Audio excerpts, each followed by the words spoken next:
mi ndax ku ne xam ne ñu ngi ci contexte lii di élection législative kon maître ñu ngi lay dalal ci jotaay waxtaan wi di la bàyyi rek nga nuyoog mbokk yi lay seetaan ci Seneweb TV. maa ngi lay fay di nuyu ñu fiy liggéeyee ñëpp collaborateur technicien ak ñi nga xam ne aussi ñooy internet yi ñuy déglu. voilà kon soxna Aïcha noonu rek xëy na bu nu mënee dugg ci laaj bu njëkk bi soxal actualité élection législative yi alors maître defe naa suivre nga lu jëmoon ci wàllu liste yi recours yi ci am wàllu validation bi ak li nga xamante ni moom moo mujj am comme délibération tukkee ci direction générale des élections waaye li ministère de l'intérieur acté ci seen communiqué bi à travers seen arrêté mu di lii di Yewwi Askan Wi seen wàllu titulaire ci national bi dañ ko invalidé waaye Benno Bokk Yaakaar lii di wàllu suppléant tamit dañ ko validé waaye du tey ñoom ñaar ñëpp dinañ bokk ci élection yi d'abord njàngat bi nga am ci arrêté googu nga xam ne tukkee na ci ministère de l'intérieur. waaw jàngat yi dina bëri ci war a mën a am. waaye bi jiitu mooy. mu ngi noonu donc maître nga baal ñu son bi dafa xaw a taggatémbe bu ko defee ñu nuyu ñi nga xamante ne ñoom la ñuy àndal saa su ne balaa ñuy defaraat lii di waxu bi suñu amee internet ci yaa Moussa Amadou Sow tey moom tey collé nga ñu bu baax merci beaucoup Aïcha ton sourire merci beaucoup Amadou Sow merci nuyu nañ leen bu baax Serigne Sarène bi nuyu nañ la Bébé Sow nuyu nañ leen bu baax Djibi Bari bonjour à toi aussi chaîne Gentleman Mara l'officiel fan yii nag suñu internet yi ñu bees dañoo bëri daal carte membre il faut que ñu dolliwaat di ñuy jaay parce que macha allah ñu ngi gën di bëgg bët set saa suñu yeewoo comme ni ma leen koy waxee mooy seen première matinale digitale fii ci Sénégal ku yeewu jàkkaarloo ak ñun yaakaar naa information du la raw te dañ lay jox juste et vrai parce que Seneweb nag macha allah 23 ans d'existence du ay caaxaan ku bëgg lu leer fii ngay ñëw ñu tegal la ko ba mu yemb bu ko defee micro bi dafa mel ni baax na yaa Moussa ñu duggaat ci laaj bi wala ñu bàyyi ko moom maître mu yeggale fi mu nekkoon. waaw lii moom dafa bokk ci liggéey. c'est les aléas la technique direct aussi tout à fait avec. waaye li ma bëggoon wax rek mooy jàngat yi ñu ci am yi jàngat yu bëri la. mën nañ ci wax ba suba. waaye bi jiitu mooy nag ñëpp nangu. bi ministre bi jëlee majorité. dafa am lu mu nangu d'accord kontaan. am lu mu mer. opposition am lu mu nangu d'accord am lu mu mer. loolu du question politique politicienne mais day wane ne quand même que c'est li ministère bi wax def mën nañu wax ne li tubaab di wax équidistance am na ci ak neutralité parce que xam nga dañuy faral di wax naan Sénégal administration day jeng conseil constitutionnel c'est le conseil constitutionnel de l'incompétence ñu ngi critiquer justice ñu ngi critiquer police ñu ngi critiquer journalistes yi ñu ngi critiquer société civile waaye suñu toogee ba lu ñuy wax ñu ànd ak dal as tuut kenn ku ci nekk di nga gis ne mbir mi xëy na am na luñ ci doon njort te mu di ci muy ñaaw njort waaye bu ñu ñëwee ba ci cëppaandaw ga kenn ku ci nekk di nga gis loo xam ne mën nga ci gis sa bopp ak mën ci def li nga war a def benn nag laa ciy wax dañuy ñëw ñu ne administration dafa jeng ñëpp di ko ŋàññ ba ñi nga xam ñoo ko doon ŋàññ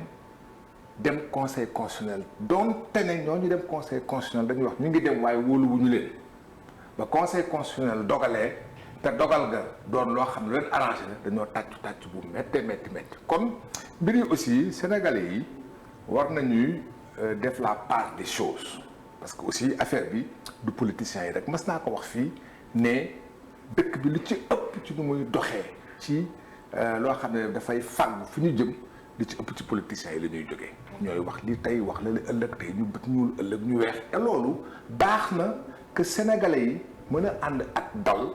ànd ak seen sago ànd ak seen xel parce que nit ñi duñu ay bàyyi ma ay nit lañu ba kuy wax ak ñoom ñu xool wax ji lu ci jub ak lu ci jubul yooyu bokk na ci ay jàngat xëy na c'est noonu laa ko mën a waxee mais ay jàngat yu am solo la ci man. waaw maître mën nañ jàpp ne ay jàngat yu am solo la ci yow waaye li tukkee ci ñi nga xamante ne dañuy saytu mbir mi te bàyyi ci xel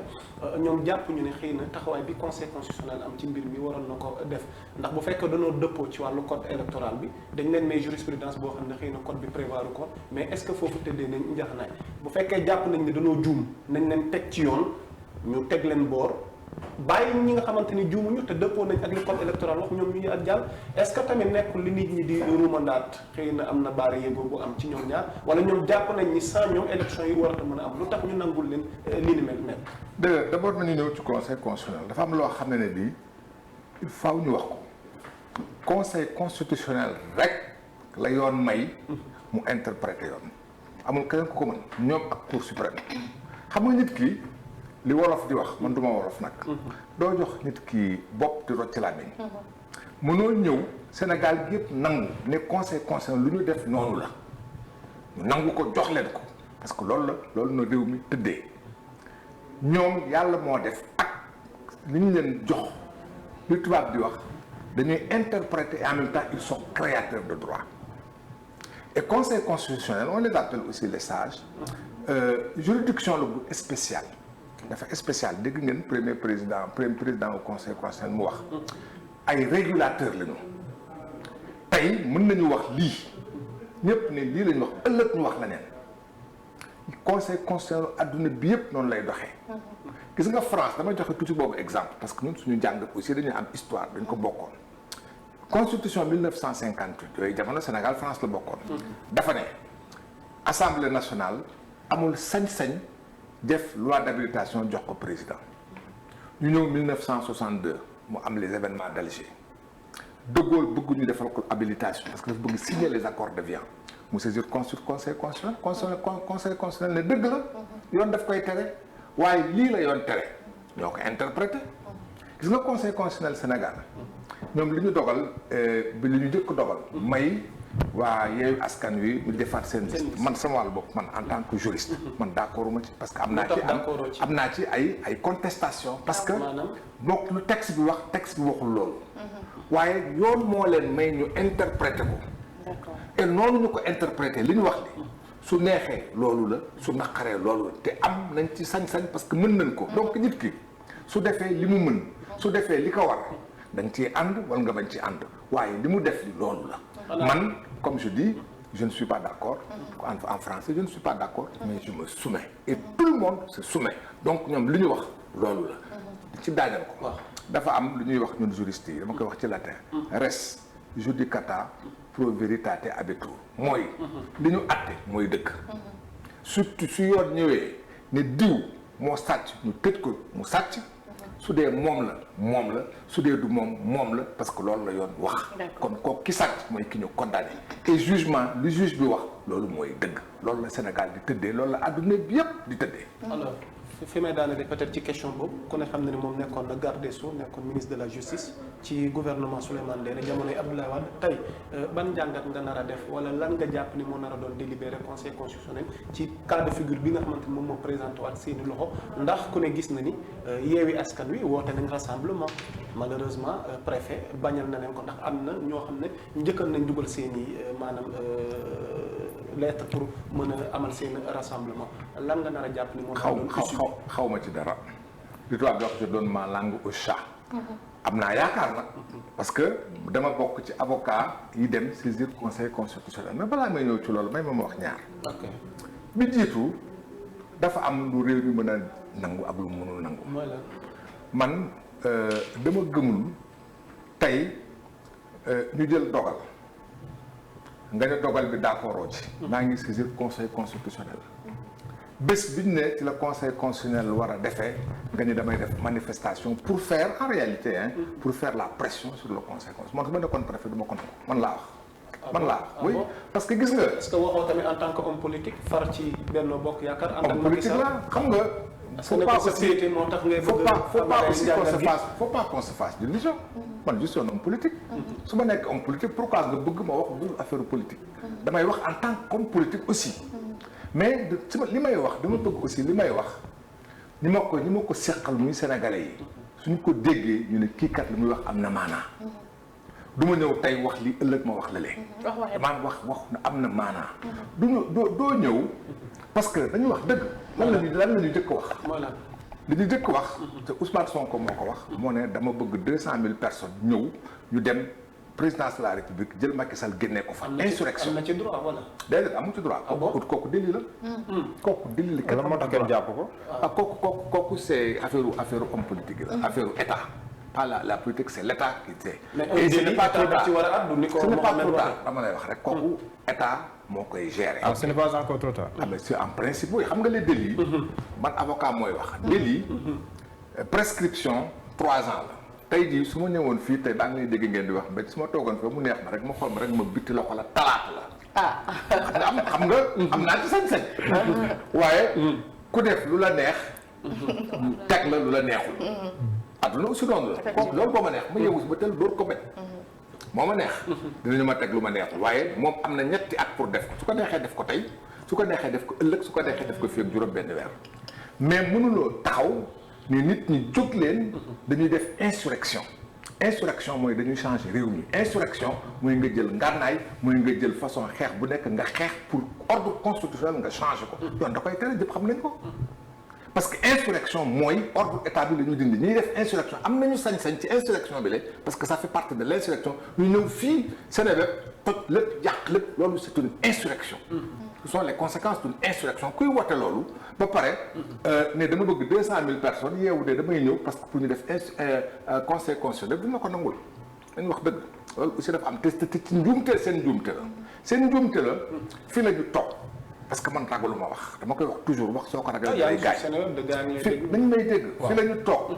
Déthié Fall sama rakk du ma wax kenn lu man sama politique du ma wax lu ñaaw mais dëgg rek laay wax fi la ñu toog mu taxaw Sénégal gépp di ko dégg mu ne dama déposer sama liste administration dindi ko c'est pas vrai soppi ko dafa ne liste bi ñu publié boobu nekkul sama liste nekkul liste aujourd'hui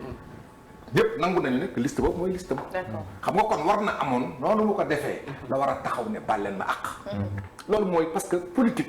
sooy politique ne dama bëgg ngeen jox ma nguur ngeen jox ma seen kóolute yow ñu ñuy wóolu da nga war a taxaw nga am dëgg ak suñu diggante ak yow nga wax ni soo juumee nga ni juum nga man ci laa lay gën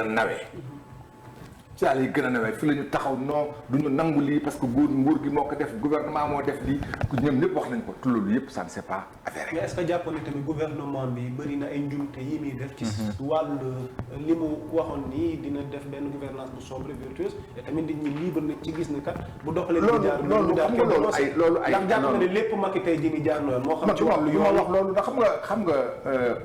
man sama koy wax toujours dama nekk opposition 1974 ba 2000 ma nekk opposition dugg naa ci kaso dóor nañ ma ci def nañ ma ci lu nekk wax naa ko lu nekk def naa ko mu ñëw pouvoir 2000 ba 2012 ma ñëwaat opposition 2012 ba 2021 ba 2020 dellusiwaat pouvoir kon samay wax lépp lu ma waxoon démb. mais loolu ndax du transhumance changement boobu. xam nga ku la xam ci ses principes. dama lay wax xam nga. lan moo war a xew tey si diggante Macky ba nga war a mën a gis. ni nga war a mën a am loolu waxtaan nañ ci bu ñu yàq wax ji. loolu su jotee dinañu ci wax. parce que man mes positions je n'ai pas peur de les assumer. su ñëwee dinañ ci wax ñu ngi wax ci affaire conseil constitutionnel. d'accord ak situation politique bi. dama ne. xëy na li ma doon wax léegi gis nga homme politique muy yow muy man kenn ku ci nekk lu la neex nga wax mais ni ma ko waxee ku wax lu la neex ñu teg la lu la neexul dañ doon wax ne nit yaa wax ne am nañu droit woote ma ne la su dee nit ñi dans le champ politique dafa am lu nit mën a wax ak lu mënul wax dafa am foo mën a yem ak foo mënul yem am nañu droit ne d'accord ñu dañuy manifester man loolu ça ne me dérange pas parce que loolu dafa bokk ci jongante politique dina am werante dina am xuloo dina am sax xeex mais pas xeex kurpeñ toog fii nga toog fii ma toog fii nit ñëw ñuy jongante ñuy werante débat d'idées ñu nekk ci mbedd mi maa dinaa la duma man soo ma duma dinaa la fayu patati et patalaal dafa bokk ci politique parce que yenn saa yi sax ñu xaxarante yenn saa yi ñu xaxarante loolu yëpp am na ci. mais dafa am limite kenn ku nekk da nga am fa nga war a yem. ndax dafa am ñu dépassé limite bi waaw dafa am fu ñu war a yem. da nga jàpp ne dafa am ñu dépassé limite bi. dañuy wax da nga waxoon ne. est-ce que gouvernement li mu def lépp baax na loolu laa la doon expliquer. ma ni gis nga su ma fi taxawee tey. ne gouvernement lu mu def lépp baax na su ma fi génnee di ngeen ma jëppi. Gouvernement mënul lu mu def lépp mu baax parce que moom ci boppam dina nangu ne def naa dara juum naa fii juum naa fee donc c'est une œuvre humaine aucune œuvre humaine n'est parfaite. d'accord mais yéen est-ce que waroo leen nangu seen i njumte yi tamit boo nee yeewu tamit war nañ nangu seen i njumte mais yéen parité bi respecté woo leen ko si seen. nangu naa loolu kooku amul yorante. c'est-à-dire que man parrainage bi tamit. man dama ne suñu liste am na erreur. dafa am erreur dañu toog 11e et 12e place jël ñaari góor. 43e et 44e place bu def ñaari jigéen. erreur la. njuumte la xam nga quelle est la question. est-ce que boobu erreur mën nañ ko dabu wala mënuñu ko dabu on peut discuter. yow loo jàpp. man jàpp naa ne mën nañ ko dabu. ci nag xam nga loi sur la parité encore une fois. su doon maa ngi koy wax barki démb faneen su doon yeneen dëkk lañ ne xam naa nga koy woowee. loi Amadou Sall. parce que sama loi la. bi ma nekkee ministre de la justice. man maa ko yóbbu assemblée nationale. maa ko défendre sama loi la maa ko moom. noonu la ñu woowee dégg nga parité suñu liste bi am na erreur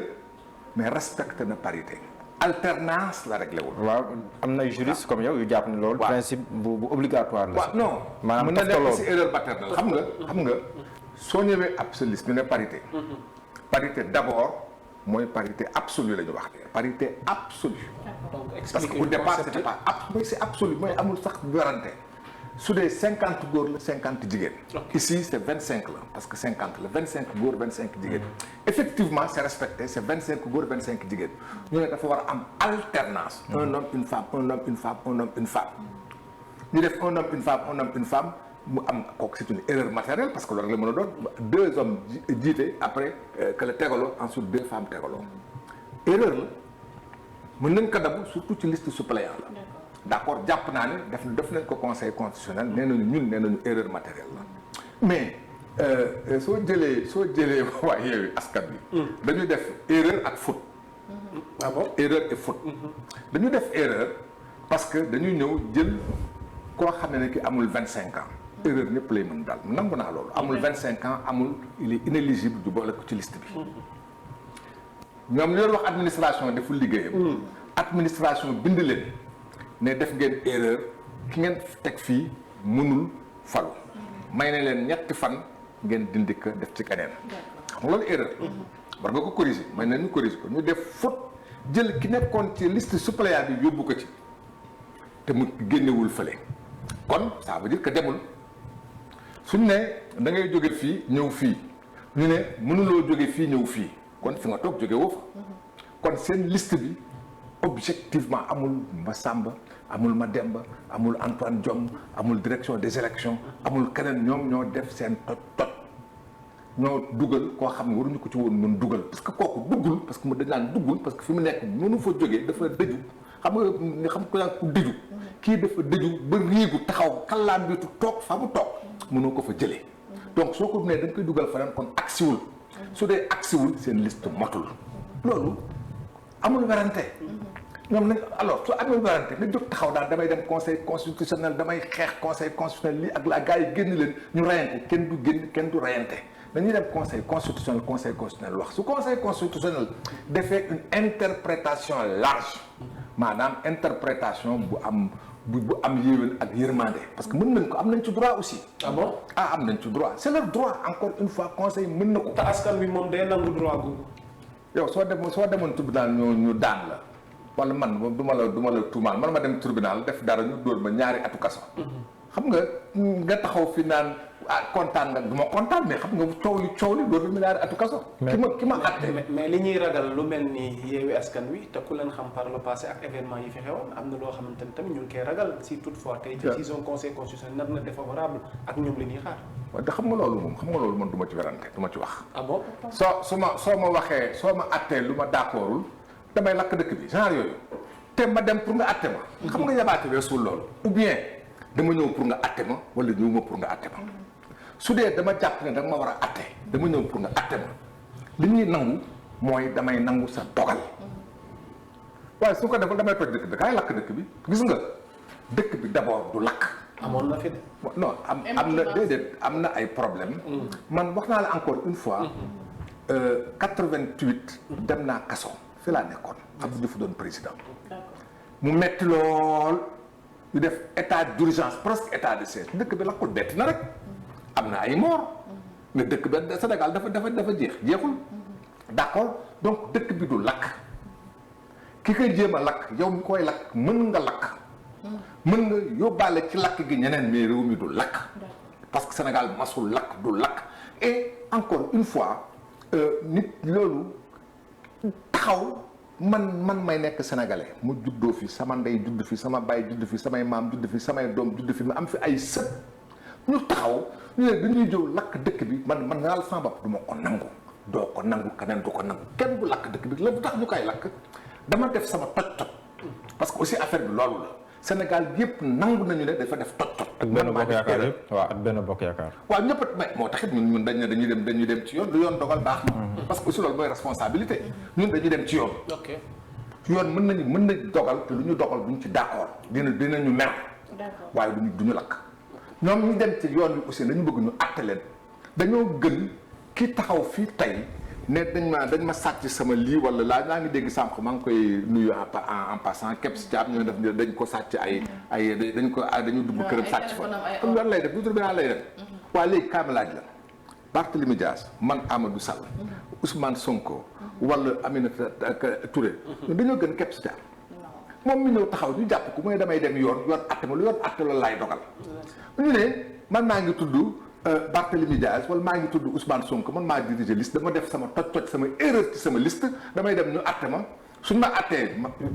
ñu jox ma li ma bëgg damay kontaan damay fekk suñ ma jox li ma bëgg damay lakk dëkk bi damay lakk dëkk bi dañuy dénoncer ab forfaiture boo xam dafa tukkee ci yéen nga ni dañuy dénoncer ab forfaiture boo xam dafa tukkee ci nguur gi ban forfaiture ñoom li ñuy bañ mooy yéen ngeen jàll ñu dem ba yéen mais ñun jàlluñu parce que ñoom li ñuy bañ mooy ñu dem ba conseil constitutionnel àtte ñu ne li ngeen comme yéen la parité absolue comme ni nga ko waxee respecté ngeen ko mais alternance bi fa ngeen amee ab téex-téex ñu ne yéen mën na leen ko baal ñu ne yéen waa Yewwi Askan Wi comme yéen moom seen liste dafa incomplète yéen moom dañ leen léegi daal man damay léegi ñoom bu ñu loolu la ñuy jàpp ne bu bés bu amee damay dem ñu atte ma waaye ki may atte nii nga may attee parce que man ak kii nii nga may attee ki ma ko seqal na nga koy attee soo ma atte wul ni damay lakk dëkk bi en tout cas yow nga xam naa yow doo ci bokk yow mais ndax am na lu ngeen di ragal ci Ousmane Sonko lu ngeen di ragal ci opposition xool ma ak li nga xamante ni moo nekk suñu kanam 2024 xool ma xam nga man kañ laa commencé politique parce que du ma fëgg sama dënn Senghor fekk dama fi xale laa woon nag bi Senghor dañu maa ngi woon université dugg naa ba biir présidence Abdou Diouf noonu d'accord ku ragalul Senghor nga xeex ak moom nga def normal d'accord ñu def ko normal Abdou Diouf ñëw ngeen def ko normal Macky Sall ñëw nga def ko normal Abdou Diouf yóbbu la kaso normal am na waaye dem nga ci kaso où est le problème ça fait partie des règles du jeu même si président Macky Sall sax dem na si kaso Macky Sall sax tëj na ma kaso loolu politique la dañuy politique d'accord mu may dóor may fayu xam nga sooy xeex ñu lay dóor ngay fayu man du ma xool ne démb dóor nga ma parce que da nga ma dóor nga waaye man tam dóor naa loolu gannaaw jàmm ay loolu gannaaw ay jàmm loolu du problème man sama problème mooy lii mais maître nooy def ak tam ñiy respecté yoon ñi nga xam te ni dañoo respecté yoon jël jitte bu bëri def ko pour respecter lii code électoral wax ñooñu tamit bu ñu demee nii sànq yaa ngi wax ne conseil constitutionnel am na ay prérogatives am une interprétation large de la loi mais interprétation large de la loi boobu est-ce que mënul tàbbi cette injustice à l'encontre de ñi nga xam te ni ñoom ñoo def seen jiite yëpp ngir respecté yoon finalement mel na ni sax yéen ñaar rek a fi nekk on ne parle pas c'est pas une injustice ndax du injustice xam nga yow mi toog defoo dara ñu teg la ci yoon defoo dara man ma ñëw def toj ñu àtte ma nga ne bu ma kenn àtte ci yërmande parce que yow defoo dara xam nga loolu aussi nit mënu ko nangu parce que tribunal dañ ko yàgg def chaque jour que je fais tribunal ñëw ne kii dama koy àtte ci yërmande donc mënuloo ñëw ne kii àtte day dootul am yërmande nag ci lu bëri xaj na ci mais dañuy dem encore une fois dañoo régler problème bi dama ne mënuloo dem ne nañ ma àtte te yow mi ne nañ la àtte da nga ne ëllëg dama bëgg nekk président de la république da nga ne suñ ma àttee ni ma bëgg ñu àtte ma noonu lañ may àttee ku ma àttewul bi ma bëgg ñu àtte ma laaj naa génn leen ci mbedd mi ngeen jàppale ma ñu lakk dëkk bi. léegi problème boobu nan lañ ko mën a régler. dara ku tegg yoon ñu teg yoon sa kaw. mais yaa ngi wax yërmande ndax du paradoxe wala contradiction ci ces amul benn contradiction man nee naa ñu teg yoon ci man. mais dama dem ci yoon. non bu ñu tegoon yoon mooy que ne Benno Bokk Yaakaar du bokk Yewwi Askan Wi du bokk. lan ngeen di ragal ci bañ a bokk ci élection législative je n'ai aucun problème avec ça. amul benn texte bu ñu mën a appliquer bu war a tax Benno Bokk Yaakaar du bokk. amul ça n'existe pas. Yewwi Askan Wi 0,5% ba 0,% si parrainage yi yéen ngeen def 0,% teg si benn. xam nga loolu c'est réglé depuis très longtemps. dama naan toujours. J'ai pas peur du débat parce que débat buñ ko ragal. Conseil constitutionnel moo jël ñaari décision dafa jël ñaari décision ci affaire Gakou. Première décision bi mu ne Gakou indi na 60 000 parrain loolu ëpp na waaye waxu ci dara waaye dinaa ko dàq candidature am waaye loolu taxul mu dàq ko donc loolu la dogal parce que dafa am motif ak argument. mais si considérant yi. donc beneen décision la. waaw beneen décision mooy man yor naa ko sama port. d'accord mooy dernière décision bi. beneen décision nee na loolu sax doyoon na. justement. mais entre temps aussi xam nga loolu laay wax toujours mën na dogal li mu dogal dañ koy nag encore que c'est pas une décision c'est un argument. C'est un argument qui n'a pas été utilisé dans le dispositif xam nga. C'est des questions techniques mën nañ ci discuter ba ëllëg su ma balaa ma doon comptable ab juriste nekk fi c'est un argument c'est pas un motif c'est juste un argument donc argument boobu mën nañ ko teg de côté mais li ma mën a wax man te nit ñi mën ko nangu dañ ne lu néew lii ngay indi lu muy bëri lii ngay indi soo indi woon junni lu ëpp li nga indi junni boobu du compter parce que loolu esprit bi c'est ça l'esprit et c'est ça qui est important boole ci que loi bi dafa ne que c'est le ministre de l'Intérieur qui organise et qui définit naka la ñuy organiser parrainage et le ministre de l'Intérieur les gens bon xam nga manipulation daf ba ñu ngi naan ay faux décret le 5 lañ ko publié faux décret au journal officiel faux décret xam nga loolu laay wax toujours il faut que gis nga yéen journalistes yi parfois vous manquez d'audace dañu jël décret ni décret numéro tant ça a été numéroté 27 avril dama secrétariat général parce que la numérotation il y a un registre. mais dañ ko war a publier au journal officiel. ba tey damay ñëw rek gis nga kooku beneen débat la. ba xam nga da ngay dem xool dañ ne c'est un faux da ngay dem ministre da ngay dem secrétariat général de la présidence un journaliste du gouvernement un journaliste a le droit d'y aller et de dire je veux consulter un dossier. nga consulter ko xool ndegam faux la wala du faux et soo ko consulter da nga xam que du faux et même la date à laquelle c'est publié il y a absolument pas de problème il y en a absolument pas c'est toujours dans le cadre de la loi donc affaire yi dama bëgg encore une fois ñuy moytu tout ce qui est manipulation des hommes politiques muy man muy sama morom voilà beneen ponk bi defe naa moom mooy wàllu insécurité bi tamit ndax askan wi yëpp a ngi ci wax ndax kaa Kebs Thiam tudd nga ko léegi ndax ku ñu mën a dem ba di la fekk ci sa biir néeg nar a àgg sa kaw bay jël say alal alors tey Maître wàllu insécurité bi ci réew mi lan nga jàpp ne xëy na bu nu ko doxalee indi luy sama oto jàdd rek ma defee rey naa nit teel laa dégg ma ne xëy waaye rey naa nit mu ubbi sama village may grand yow yi dakay jël na sama téléphone bu yàgg dem ak moom d'accord yooyu insécurité bëri na fi. rey nit ñi tamit agression yi rey yi c'est extraordinaire bëri na fi. bëri na fi trop mais gis nga. insécurité aussi dafa laaj lu bëri nit ñu delloo si seen sago parce que su bëree coow li day bëri. chacun di indi ay propositions nañu rey sàcc yi nañu def lii. parce que askan wi ngi fajal seen bopp ndax gis nañ ne askan wi léegi daanaka bàyyi yoon def liggéeyam ñoom ñooy fajal justice boobu. gis nga man Thiaroye Gare laa juddoo. ok xeli jàll bi gis nga Baye Alé Galaye mooy papay Habib Diop ki ñu tuddee Habib Beye footballeur parce que papay Habib Beye Thiaroye la dëkk Baye Alé Galaye da doon def suñu masaan jàpp sàcc naan may leen ko xale yi ñu mayuñu ko ñun xale yi on avait 10 ans 12 ans xam nga xale lu 12 ans ñu nekk 30 xale nga may nit ne la yaay na ko moom def leen su leen neex xam nga loolu tot lay indi ba jemuñu si di nelaw ci kaw suñu li diñ ko doon def su ma ko waxoon fii daan yéen sax di ngeen ma xagal parce que def nañu loo xam loolu du dara totteel du woon def nañu lu gën a garaaw loolu dégg nga yooyu yàgg na fi am li koy indi souvent mooy le sentiment il faut oser le dire d'injustice ak le niveau d'insécurité soo toogee sa kër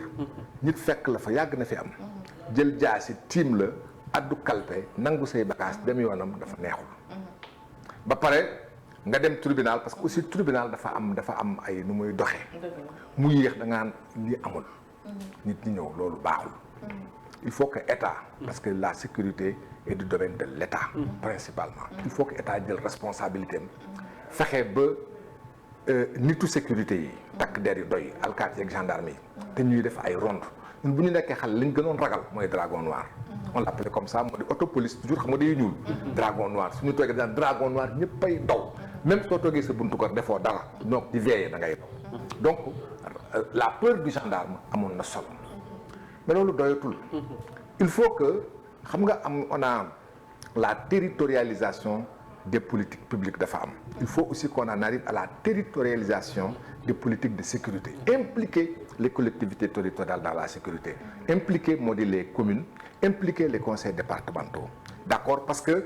gis nga am na ay quartiers yoo xam ce sont les populations qui ont mis en place leur dispositif de veille d'alerte d'accord et de sécurité ba nga xam ne bii loolu dafay am nit ñi dañ ciy bokk mais nit ñi suñ ciy bokk dañ ciy bokk avec responsabilité duñ ci bokk mais suñu gisee nit bu sàcc ñu ne kii sàcc la rek ñu jàpp dóor mu dee parce que man encore une fois j'ai peur à la fois ci nit ñi ñuy defar seen bopp justice et aussi de la justice apparente damay fàttaliku dara ba léegi su ma koy def sama yaram dafa daw dama nekk CM2 dama soboon nag garaaw ma ñëw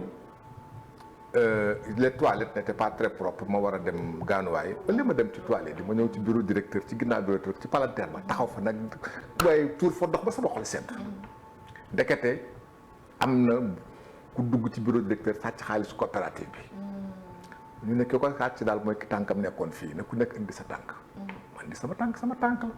ñu jàpp ma yóbbu ma gendarmerie Thiaroye Senghor moo fa nekkoon teg naa fa ñetti fan dañu may roose temps wu sedd su roosee di ma dóor fan bés bi yàlla sàkk sama papa ne kii negam sàcc la dañ ko rey moom du intervenir xam nga affaire tukulóor yi rek yàlla mi dara tawul suñu maître monsieur Fall ku baax ne Amadou Sall mi nga xam daal c'est un bon élève warul mu nekk te gëwuma daal moom la li ma nekk police gendarmerie ñun di ma duma muy 4 grands gars yi ba ki sàcc affaire bi génnee ko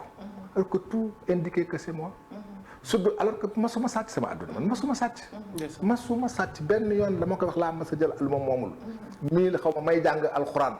Thierno Soumaré may jàng ba si ni de mer ak alif lam ra hatung biim jibril alif ci munuma dafa am boutique mu pini ma ne ma doo dem bi ma toogee ci boutique bi ba benn pièce su 25 wadd may randatu ba jël ko ci laa dem jëli ji petit beurre moom laa añee loolu laa ma sàcc sama àdduna ma suma sàcc donc maître bi xamee ma loolu muy duma élève bi ba loolu génn ko donc su doon tey jii la di diiñ ma sàcc fii ci mbedd mi rey nañ ma te sàcc ba defuma dara donc nañuy éviter loolu mais politique yi c'est l'État qui renforce le système yokk alkaati yi yokk gendarme yi yokk commissariat de proximité fexe ba la peur du gendarme donc que ça soit pas une politique mais au moins qu'il y ait un minimum de peur du gendarme mais également ñu impliquer ci les collectivités territoriales la territorialisation des politiques publiques ak les populations. am na solo peut-être ñu dugal suñu dernière question daal di tëj jotaay bi. voilà peut-être temps bee ko dul mais ndax bëggoon nañ jeexale éducation ak santé mais nañu jël santé bi ndax nee nañ réew mi suñu santé dafa feebar. benn laaj voilà donc muy laaj bu jëm ci santé bi alors maître tey ban appréciation nga def ci. ki ñu tabb mu remplacer Abdoulaye Diouf Sarr ak kit état santé Sénégal. waaw xam nga man je considère que dans un gouvernement. Tous les ministres sont des fusibles. Et tous les fonctionnaires, disons, tous ceux qui ont des responsabilités aussi sont des fusibles. Bon, gis nga soo demee Japon, seen train su amee 1 minute de retard, dafa am 1 minute de retard directeur bi démissionné. Parce que xam nga du moom mooy dawal saxaar. il n'est pas responsable mais il n'est pas coupable mais il est responsable. Abdoulaye Diouf Sarr n'est coupable de rien du tout mais il est responsable parce que lii su amee aussi on en tire les conséquences. mais tey jii man je veux quand même après tout naqarlu lu am parce que lu grave la lu métti la mais rendre hommage à notre système de santé et à nos professionnels de santé gis nga fii ñun ñii. comment ñun ñii tey ku ci feebar. suñu gaañ yi man dafa am ñoo bokkaloon classe nga xam ay docteur la ñu daa ci tudd docteur Kassé ñoom Raymond Diouf ñoom Boy Fall ñoo ñëpp samay génération la ñu c'est-à-dire que ñooñu ils ont sacrifié leur vie pour seen liggéey soo gisee professeur El Hadj Diop presque ñooñu amuñu dara seen àdduna bi yëpp dañu toog nekk ci bloc opératoire di opérer amuñu ci dara ils ont consacré leur vie à soulager am na ñoo xam ne bii Sénégal ñëpp lañ respecté docteur Moustapha Diallo am na ay jamono gis nga Sénégal ñun suñuy doom yi ñoom ñëpp balaa ngay sa xel dal rek nga yóbbu ci docteur Moustapha Diallo donc et puis man sama wàllu bopp sama doomu rakk di sama turandoo médecin la sama doomu rakk infirmière la d'accord dafa bëri ay parce que sama doom boppa aussi infirmière la ma gis leen nu ñuy ñafe nu ñuy liggéeyee je leur rends hommage d'accord mais am na ay problème problème yi bëri na problème infrastructure problème responsabilité problème mise en œuvre des systèmes ñu maintenance ñu lépp daf ci am mais loolu comme li tubaab di wax ne jetons pas le bébé avec l'eau du bain am na luy xew loo xam ne ñëpp a ci naqarlu d'accord mais bu mu ñu gëlëm ba duñu wax li nga xam moo ci am rendons leur hommage et travaillons ba nga xam ne bi système bi dafay nekk performant parce que fii su système bi performant wul ku feebar bitim réew ngay dem ñu faj la fa or fii boole ci man sama papa infirmier la woon il a suñu kër caaro yi presque duñu woon nelaw tous les jours ku feebar da ngay ñëw et il faisait tout ça gratuitement masul laaj kenn dërëm moo doon xaraf waa caaro gaar yëpp ñi mu xaraf yi am na ñoo xam te am nañu 80 ans du ma tudd kenn masul fayeeku dërëm xam nga kooku su juumee ci dara juum na waaye bu ñu gis li mu juum nañu gis li baax li mu def su juumee mais juum nañ juumati chaque fois mu mel ni mais c'est pas toujours njëkkul ci c'est pas toujours le personnel médical c'est pas toujours xam nga électricité ci hôpital xam nga kooku du médecin moo koy gérer du infirmier am na ay négligence am na di nga ñëw fekk xam nga fii Sénégal di nga dem fenn gis gars yi di soccu ñii di commerce indi kaay sama xaw ma gestionnaire rek ñaa maa ngi jaay lii loolu yëpp am na ci ndax du légèreté loolu yëpp am na ci mais loolu bu mu tax ñu jël lépp sëpp ko le personnel de santé am na ci di nga ko gis di nga parfois nga am sa malade dem hôpital mais da ngay mer man dina ma dal le service d'urgence ne marche pas toujours le président depuis très longtemps depuis d'ailleurs Wade demandé que ñu def le service d'urgence balaa ngay xam que service d'urgence bi dafa am ay problème nga yow tey jii nga am feebar bu garaaw a garaaw nga gis sa mbokk dara jot ko nga yàkkamte dem hôpital noonu la du fii naka ngay demee yow man du ma médecin man lu ma xam sama malade nga dem hôpital ñu la du fii te ki nga yore que mi ngi pat yi xam nga loolu kenn xamul lan la parce que fu ci nekk war na mën a am service d'urgence d'accord loolu ay négligence la loolu ay inorganisation la ko kenn du ko wetti di nga dem nit ki ñëw nga ànd ak sa malade ñu gëdd la yuuxu la d'accord peut-être parce que ñoom seen bopp am nañu surcharge de travail mais su ñu amee surcharge de travail c'est l'État parce que les structures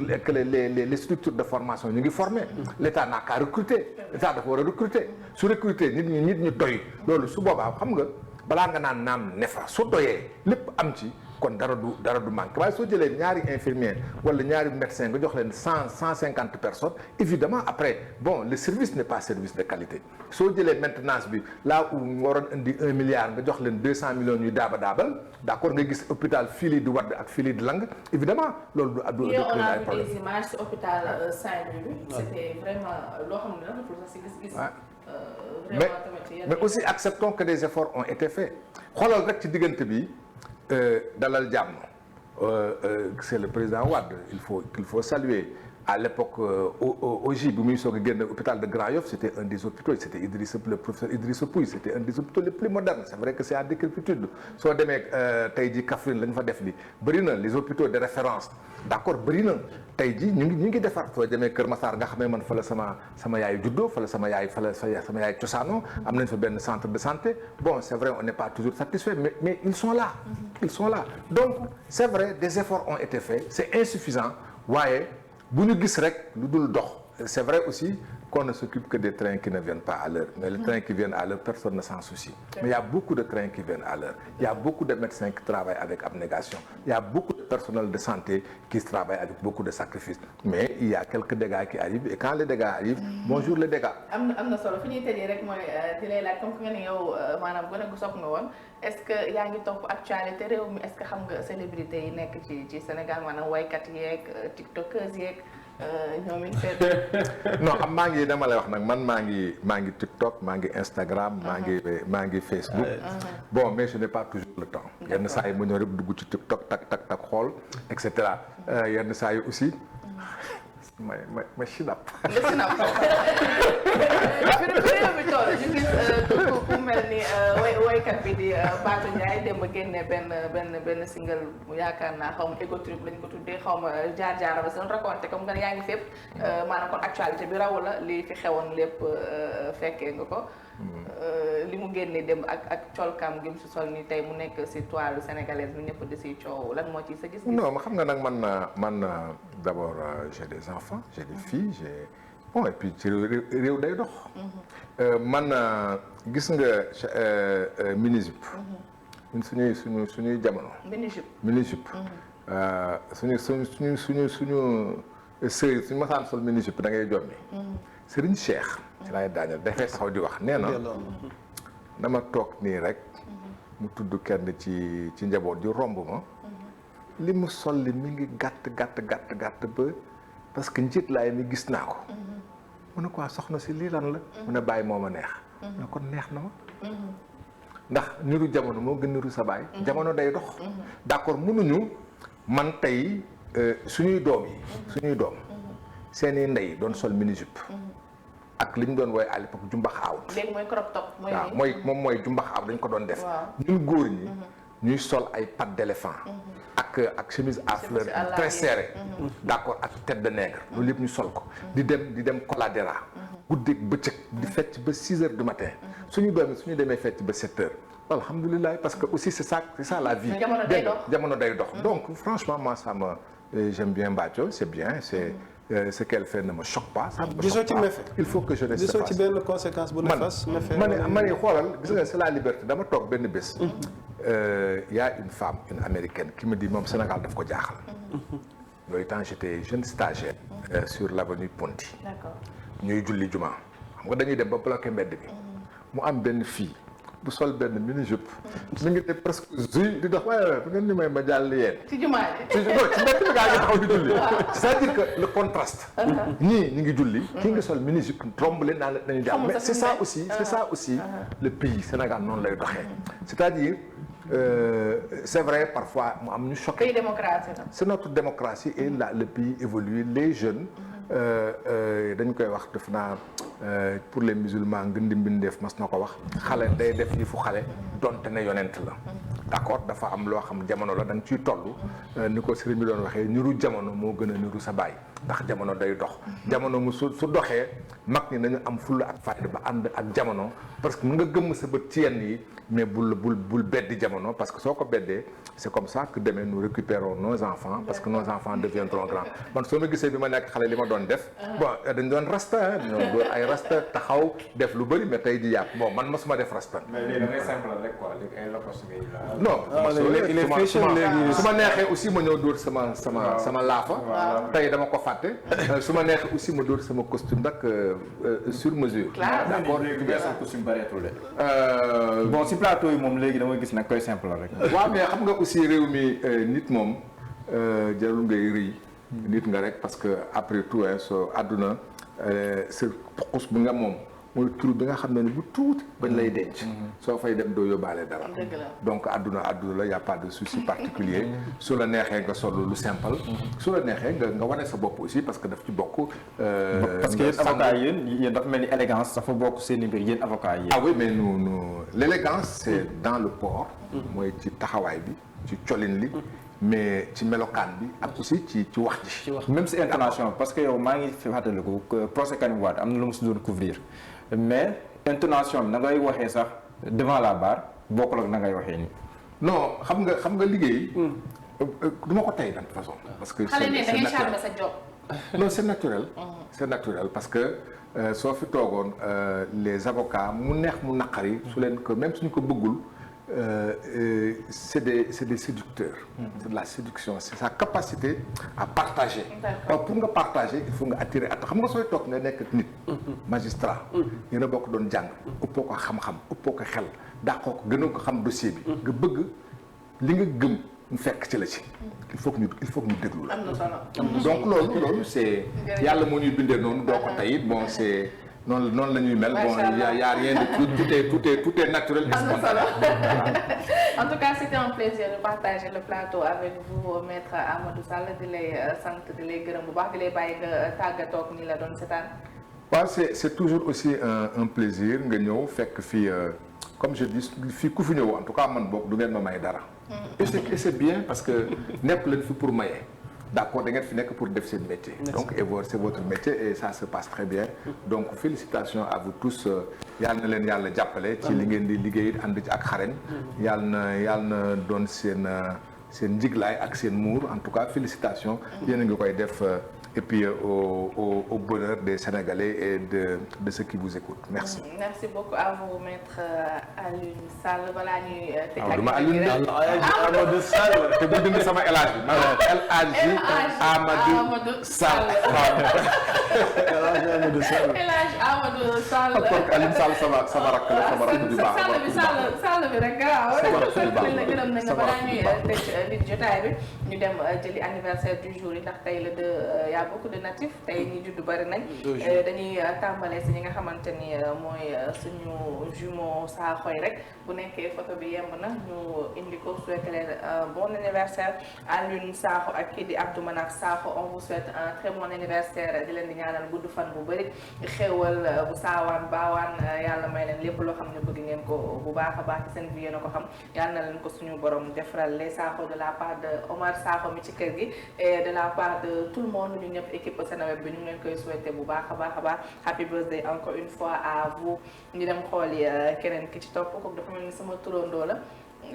Aïssatou Diakhaté voilà Aïssatou Diakhaté lañ koy wax Aïssatou Diakhaté yow tamit dundal bu baax a baax yaa xam li nga bëgg yàlla na la ko suñu borom defaral la yàlla may la gudd fan wér gu yaram bu nekkee amoo borom kër mu may la ko de la part de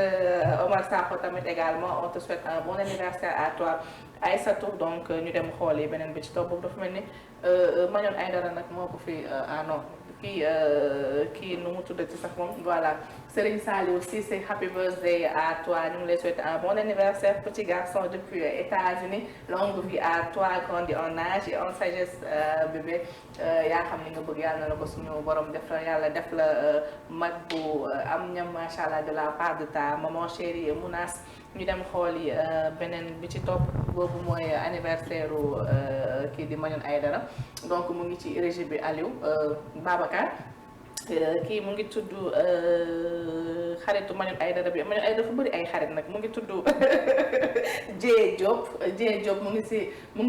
si régie bi Babacar mu ngi noonu on te souhaite un bon anniversaire Mañoon Aïdara nee na sant na la gërëm na la xaritam bu baax nga mu ngi lay ñaanal jëkkër bu baax macha allah di lay ñaanal lépp loo xam ni bëgg nga ko yàlla na la ko suñu borom def nag Mañoon Aïdara nee na lépp lu baax rek ñaanal na la ko joyeux anniversaire à toi encore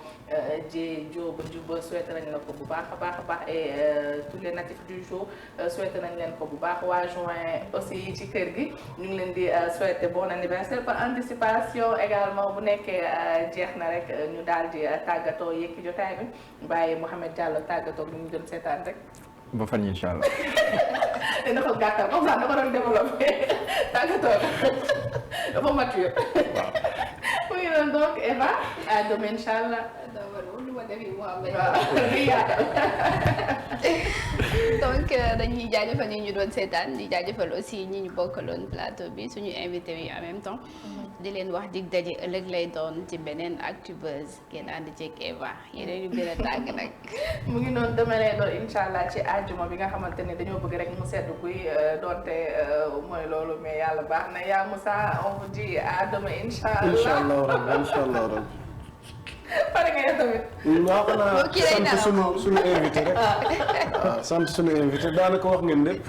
tamit di ko sant ci wuyu gi. tamit ci jotaay gi fi am. di dox dig daje sunu internet yi ba ëllëg incha allah. donc di koy sant bu baax a baax Sall ngaa di jar meew tëmbal glace donc am nañ sa contentement wax na ni ma koy waxee rek yow fajar yombul nga bàyyi sa yitte yëpp ñëw bët set fekk ak ñu waxtaan Sall ngaa di jar meew. tëmbal glace. tëmbal glace si borom Sénégal ak borom fële. moom moo leen ko ñu tëmbal glace.